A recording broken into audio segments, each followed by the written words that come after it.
Est-ce qu'on peut se tutoyer? Oui, certainement. Oui. OK. Bien, alors, tu es nouvellement arrivée en poste aux Banques alimentaires du Québec. Oui. Puis, ben, je voulais me présenter, puis je voulais te souhaiter, en fait, te féliciter pour ton entrée en poste. Puis aussi, ben, te parler de ce qui est un peu rencontre sportive, parce que c'est la première fois qu'on se parle. Alors, je vais dire que donc, c'est ça, Rencontre sportive est associée à Banque alimentaire du Québec depuis 2016. Et jusqu'à présent, notre communauté a contribué à amasser des fonds pour fournir plus de 60 000 repas à ceux qui ont faim. Super. Oui, puis ça, c'est par la communauté, là. Donc, il y a une partie qui vient de Rencontre sportive, mais il y a une partie qui vient des dons carrément de nos membres. Et ça s'est traduit comme ça à travers des événements. Par le passé, on faisait un bal, le bal de RS, qui a eu lieu à 3 reprises au mois de novembre. Et puis, ben, les choses étant ce qu'elles sont cette année, on ne peut pas reconduire, mais on souhaitait quand même faire notre contribution. C'est vraiment apprécié. Merci d'être toujours là.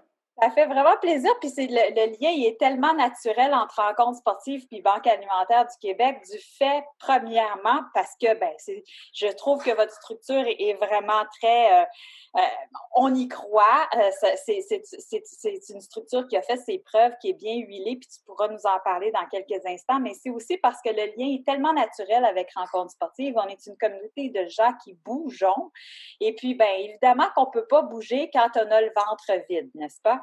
Donc, pour Rencontre sportive, ça allait de soi de choisir cette cause-là. Et puis, donc, ce que je te disais, c'est que cette année, on ne peut pas faire le bal, mais on va quand même faire une initiative, puis ça va se passer à même la plateforme, c'est-à-dire que nos membres, à travers les transactions qu'ils vont faire quand ils vont acheter un forfait, pourront choisir de contribuer. Et nous allons contribuer à la même hauteur de leurs dons. Alors, il va y avoir une part qui vient de la communauté, puis une part qui va être appuyée par Rencontre sportive. Et ça, on démarre ça aujourd'hui étant le 26 octobre et on se rend jusqu'au 25 novembre. Donc, on va espérer... C'est extraordinaire. Parce que tous les événements bénéfices, là, ils ont été arrêtés. Hein? Donc, c'est un défi de se renouveler dans ce nouveau contexte. Donc, on aime ça quand les gens le font autrement, oui.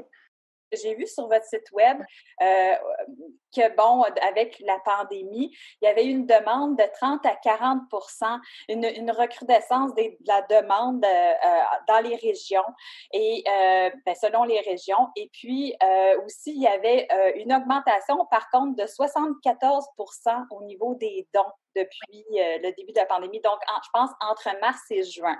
Oui. Alors là, aujourd'hui, étant fin octobre, où est-ce que vous en êtes dans cette situation-là? Oui, bien, la deuxième vague est différente de la première. D'un, on est plus préparé, là. On est moins pris par surprise. Donc, les membres se sont préparés tout l'été en conséquence. Donc, on est vraiment prêts. Ceci dit, la première vague s'est bien passée aussi du fait que les membres ont été résilients, ils ont travaillé fort là, pour être capables de rester ouverts puis remplir les demandes additionnelles d'aide alimentaire. Ce qui nous inquiète plus à court terme, c'est la guignolée. Donc, il y a beaucoup d'argent, beaucoup de denrées aussi qui sont recueillies à la guignolée. J'ai des membres là, que ça compte pour plus de 50 là, de leurs denrées ou de leur argent là, dans une année. Donc, tout est fait de façon virtuelle, mais c'est sûr que c'est pas comme cogner aux portes, aller chercher des denrées, puis aller chercher aussi des denrées. Là, on les voit là, au coin de la rue. Habituellement, c'est le premier jeudi du mois de décembre. Donc, ça, c'est à court terme, c'est ça notre inquiétude. Puis, quand tu parles des membres, tu entends les moissons, c'est bien ça? Et oui, tout à fait. Donc, on a 32 membres partout au Québec. Donc, on a 19 membres moissons qui sont quand même des organisations d'une certaine taille. Et j'ai des membres associés parce que, comme en Gaspésie, il y a 5 membres associés. C'est un gros territoire, un petit peu moins de population. Donc, ce membre-là offre beaucoup plus de services que juste l'aide alimentaire ou la distribution là, d'aide à des organismes. Là, sont vraiment sur le terrain, sont souvent aussi, ils peuvent référer des gens, offrir des services là, autres. Okay. Donc, ça fait 32 membres en tout, auxquels sont affiliés 1200 organismes communautaires. Donc, les denrées qu'on recueille, on redistribue au travers des membres. Et après ça, c'est redistribué au travers des organismes communautaires plus locaux. Ça fait que vous avez vraiment une structure tentaculaire partout au Québec, oui, dans toutes les régions. OK. Puis, est-ce qu'il y a des régions où c'est plus difficile présentement? Mais c'est sûr que quand on regarde ce qui se passe à la baie des Chaleurs, c'est pas facile. Donc, il y a aussi des petits mouvements de panique, ce qui est normal, là, vers les épiceries. Et nous, ben, on a beaucoup de denrées qui sont récupérées dans les surplus qui sont récupérés par mes membres dans les épiceries. Donc, quand les gens vont acheter beaucoup plus que d'habitude, ça réduit aussi l'offre de denrées là, pour les membres. La disponibilité des stocks. Oui, c'est Ouais. vrai. Il faut y penser à ça, nous, quand on fait nos épiceries. Vous dites dans vos communications qu'avec 1 $, on arrive à fournir 3 repas.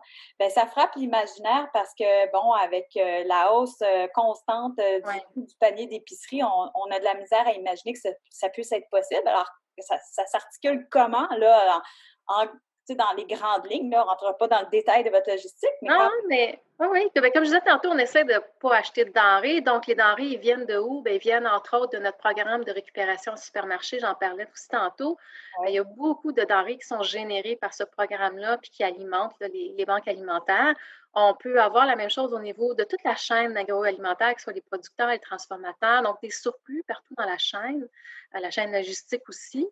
Et on a aussi des ententes avec des producteurs comme les producteurs du lait du Québec, qui nous aussi nous font don de leur production. Là. Bien, j'espère qu'on va pouvoir arriver à faire une petite différence. En tout cas, c'est sûr que ça ne pourra jamais équivaloir ce que vous pouvez faire sur la rue quand vous vous présentez avec vos petites boîtes et tout ça. Mais en tout cas, en communiquant le plus possible, j'imagine que vous avez plusieurs relais. Il y a Rencontres sportives, mais il y en a plein d'autres aussi, j'imagine, qui mettent l'épaule à la roue en ce moment. Ah oui. Oui, on était vraiment chanceux dans la première vague. Là, tu parlais de ce qu'on a reçu. Là, on a eu un élan de générosité phénoménal. Et aussi, on a eu de l'aide du gouvernement provincial et fédéral, parce qu'eux aussi considèrent que l'aide alimentaire, c'est une priorité. Fait que ça a fait en sorte que le stress qui a été généré par l'arrivée de la COVID du jour au lendemain, avec des nouvelles règles sanitaires, avec aussi des bénévoles âgés qui quittaient en masse, puis l'augmentation de la demande, bien, les sous ont fait en sorte que ça a aidé mon réseau à s'installer là, pour pouvoir suivre les règles. Ça nécessite des coûts, embaucher des gens des fois, mais aussi pouvoir savoir qu'ils peuvent acheter des denrées. C'est pas un modèle, on essaie d'acheter le moins de denrées possible, mais là, dans une crise comme ça, ça donne l'opportunité de pouvoir le faire. OK, génial.